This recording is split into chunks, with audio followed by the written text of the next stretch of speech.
E para fecharmos essa parte sobre os macronutrientes, falta nós falarmos sobre os lipídios, que é o que eu vou te mostrar agora. Bom, de início eu quero te dizer o seguinte: os lipídios eles podem ser considerados ou classificados como óleos ou gorduras. A diferença vai se basear na forma, no estado em que eles vão se apresentar quando estiverem em temperatura ambiente, ou seja, a 25 graus Celsius. Caso o lipídio permaneça em estado sólido nessa temperatura ambiente, a gente vai chamar esse lipídio de gordura. Agora, se esse lipídio permanece em temperatura ambiente em estado líquido, aí nós podemos chamá-lo de óleo. Vamos a alguns exemplos? Olha só, a manteiga é uma fonte lipídica que em estado sólido, né, ali na verdade em temperatura ambiente, fica em estado sólido. Portanto, nós a chamamos de gordura. Agora, se você pega um azeite de oliva, ele ali está ali no frasco, ele está em que estado? Estado líquido, em temperatura ambiente. Então a gente chama ele também de óleo, ok? Mas eu deixo bem claro que no dia a dia, até eu mesmo me refiro ao azeite de oliva, falando, o azeite de oliva ele é fonte de gordura. É como se óleo, lipídio, na verdade, né? Lipídio e gordura fossem a mesma coisa. Essa diferençazinha, né, de que gordura é assim, óleo é assim, é só uma questão conceitual que eu estou te apresentando para que você tenha conhecimento, ok? Mas tudo é lipídio, e se você me ouvir falando aqui de repente que algum óleo eu estou me referindo a ele como gordura, é só uma questão mesmo de dia a dia, entendeu? Mas conceitualmente são esses conceitos aqui. E aí, assim como eu te disse que os carboidratos, que as proteínas, né, se você estiver acompanhando as aulas na ordem certinha, você já viu a aula dos carboidratos e a aula das proteínas. E você viu que tanto os carboidratos quanto as proteínas são estruturas maiores que são formadas por estruturas menores. E com o lipídio é a mesma coisa. O lipídio também trata-se de uma molécula maior que é formado por estruturazinhas menores, que são os ácidos graxos. E a depender, né, da quantidade de ácidos graxos, né, essa molécula vai mudando, né? E também a depender da ligação existente entre esses ácidos graxos, você vai ter um lipídio diferente de outro, com impactos diferentes, né, entre um e outro. Só que aí você pode estar pensando, se existem lipídios com impactos diferentes, isso abre margem para a gente imaginar o quê? Que existem tipos de lipídios. E é isso mesmo, e é isso que eu vou estar te mostrando agora. Começando pelos ácidos graxos trans. São totalmente dispensáveis ao nosso organismo, ou seja, não conferem nenhum benefício. Principalmente, né, o ácido graxo trans, aquele que ele é originado, adicionado intencionalmente pela indústria. Então, o que acontece? A indústria muitas vezes adiciona, né, gordura trans nos produtos alimentícios com o intuito de aumentar a crocância, de melhorar o sabor, de aumentar o prazo de validade daquele produto. Obviamente, por ela não ser algo bacana, para o consumidor é ruim, mas para a empresa é bom, porque é lucro.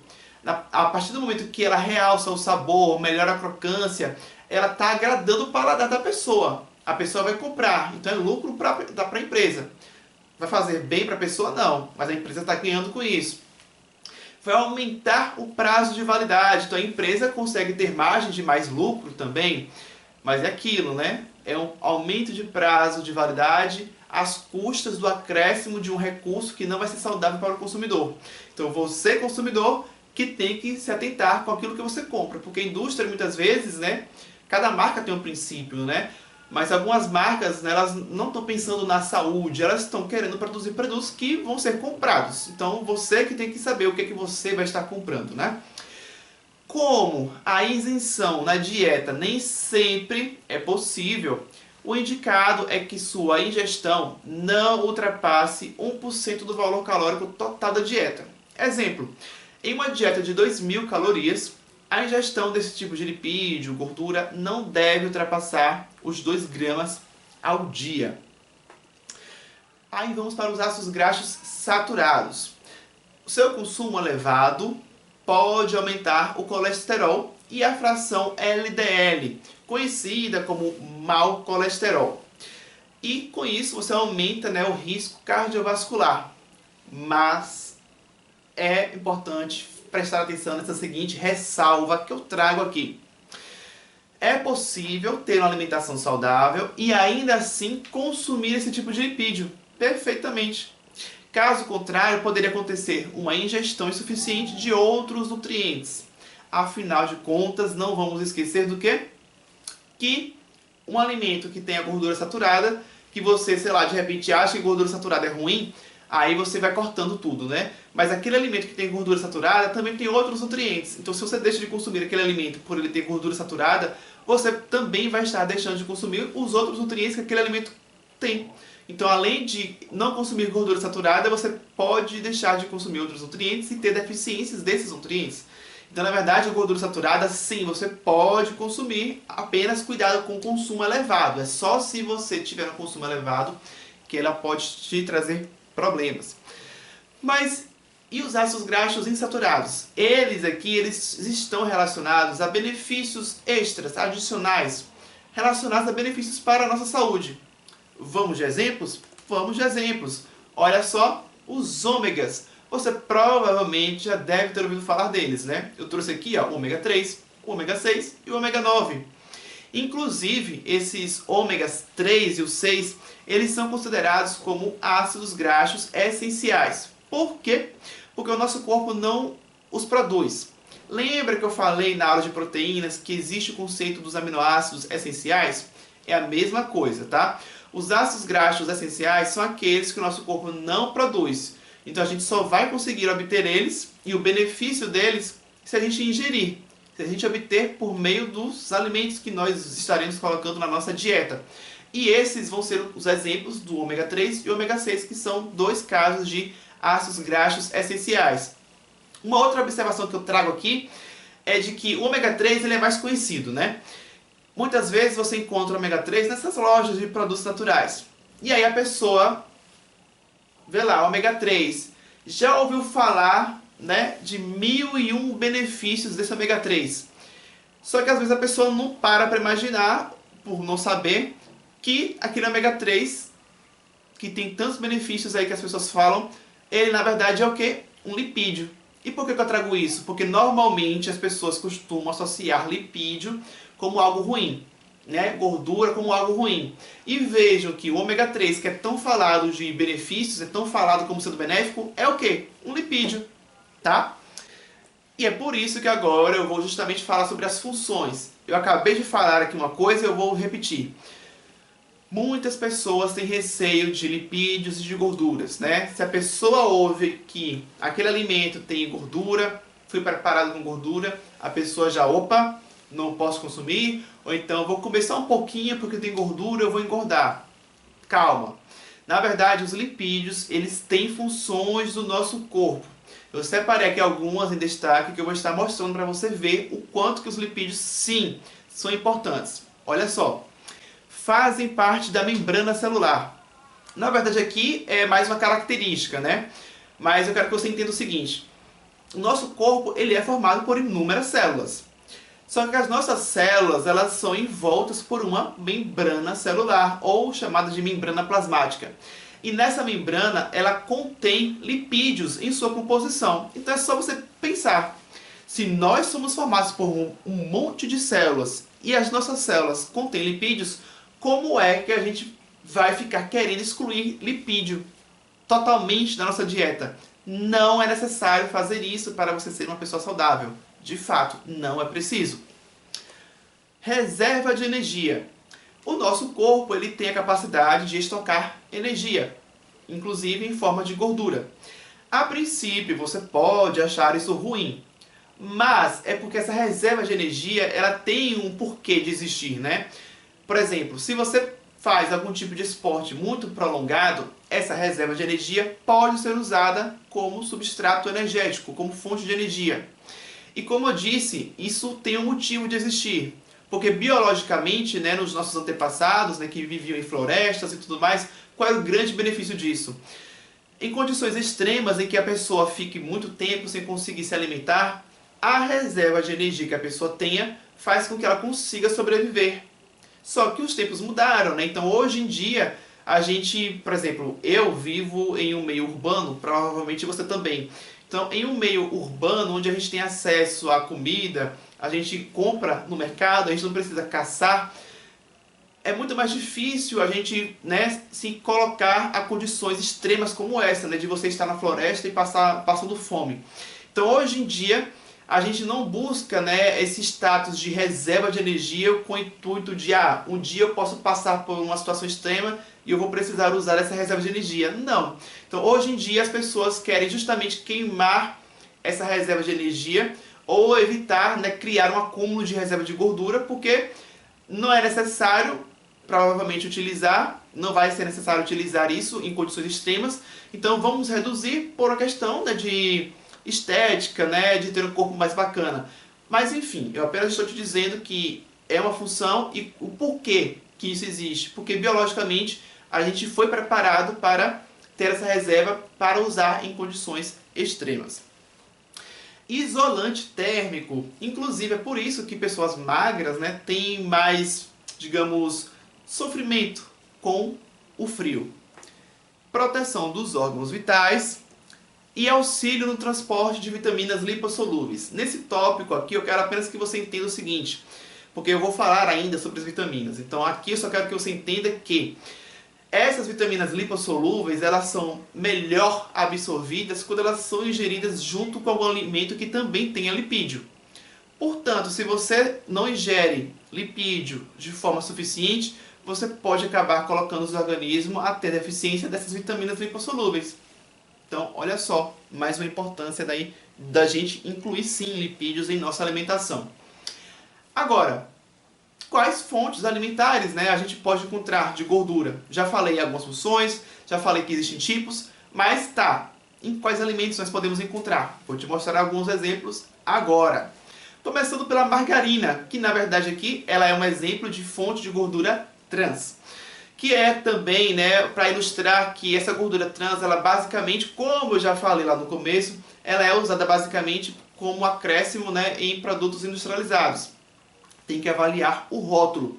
E lembrando que essa gordura trans ela é ruim porque ela está associada à redução do HDL, que é o colesterol considerado como bom, e ela aumenta, né, o LDL, que é o colesterol considerado como ruim. Ok? Manteiga. Muita gente, né, fica com dúvida de qual é a diferença. Basicamente a diferença é que a gordura trans ela é adicionada na margarina, né, então, ok, já falei disso.